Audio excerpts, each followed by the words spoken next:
Ce ne sont que des pierres qui peuvent vaincre la peur, qui peuvent affronter le royaume des ténèbres. Bien-aimés, nous sommes arrivés, nous sommes déjà dans la dispensation spirituelle, qui est l'antitype de ces grands événements qu'Élie le Tishbite fit au mont Carmel, où il y eut l'initiative de ramasser 12 pierres avec lesquelles il construisit l'autel de l'Éternel qui a été renversé. Cet autel de sable, car le sable est l'image de ce qui est influençable, de ce qui est destructible. Et le Tishbite rejeta le sable comme le matériau qui ne sont pas dignes pour un autel durable pour le Seigneur.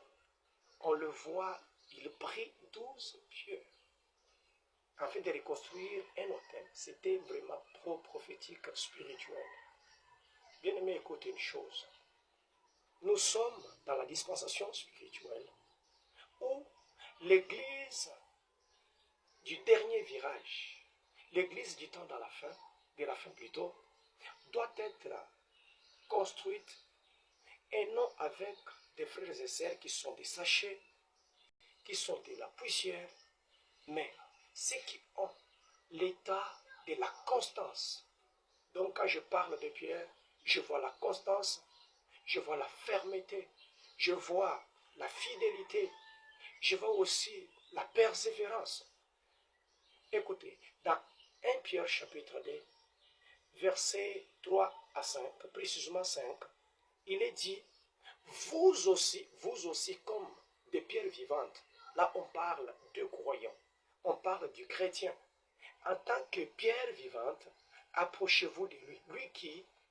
Lui qui est décrit aussi comme la pierre vivante, qui a été rejetée par ceux qui bâtissaient, mais choisie par le Père, la pierre qui a été trouvée précieuse, Jésus de Nazareth, afin que lui et nous puissions former une maison spirituelle, en d'autres termes, l'autel spirituel, afin d'offrir à Dieu des victimes spirituelles.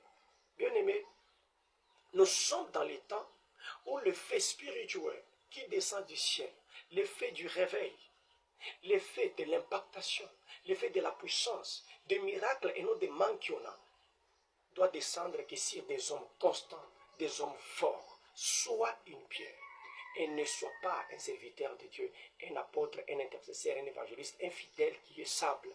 Soyons forts, le temps est venu. Gloire au Seigneur.